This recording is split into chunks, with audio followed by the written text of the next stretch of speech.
এভারলি grip ফিউশিং moisturising primer serum, এই একটা primer serum আপনার মেকআপটাকে 16 ঘন্টা পর্যন্ত লাস্ট করে একটা ফ্ললেস মেকআপ বেস ক্রিয়েট করতে হেল্প করবে। ফেসটাকে হাইড্রেটেড রাখবে অ্যান্ড স্কিন কেয়ারের মতন কাজ করবে, কেননা এটার মধ্যে আছে 2% নায়াসিনামাইড। এই একটা ময়শ্চারাইজিং প্রাইমার সিরামের মধ্যে আছে গ্রিপিং ফর্মুলা, যেটা আপনার মেকআপটাকে লং টাইম পর্যন্ত স্কিনের সাথে স্টিক করে রাখবে। রিজনেবল প্রাইসের মধ্যে এত বেনিফিশিয়াল একটা প্রাইমার, যেটা অল স্কিন টাইপ অ্যান্ড যে কোনো স্কিনে এটা ইজিলি ইউজ করা যাবে। প্রাইমারের ফর্মুলাটা খুবই লাইট ওয়েট থাকার কারণে আমি খুব সহজে হাত দিয়ে ফুল ফেসে ব্লেন্ড করে নিচ্ছি।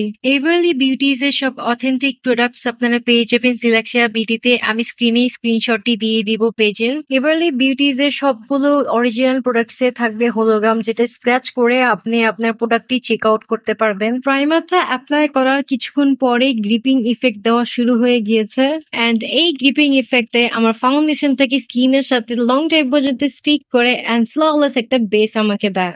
গ্রিপিং টেস্টিং তো হয়ে গেল, এখন ফাউন্ডেশনটাকে অ্যাপ্লাই করে নেওয়া যাক। আমি আমার এক সাইডে ফাউন্ডেশনটা অ্যাপ্লাই করে নিয়েছি। ফুল ফেসে অ্যাপ্লাই করার পর ফেসটা কত বাটারি লাগছে, তাই না? এই ছিল আমার ফাইনাল লুক। কেউ কখনো বলতে পারবে এই গ্লোই বেসের সিক্রেট শুধুমাত্র একটা প্রোডাক্ট, যেটার কারণে আমি এত গ্লোই বেস অ্যাচিভ করতে পেরেছি? প্রোডাক্টটি মাস্ট ট্রাই করে রিভিউ জানাতে ভুলবেন না। আপনাদের সাথে আমার আবারও দেখা হবে আরেকটা ভিডিওতে। সবাই ভালো থাকবেন, বাই।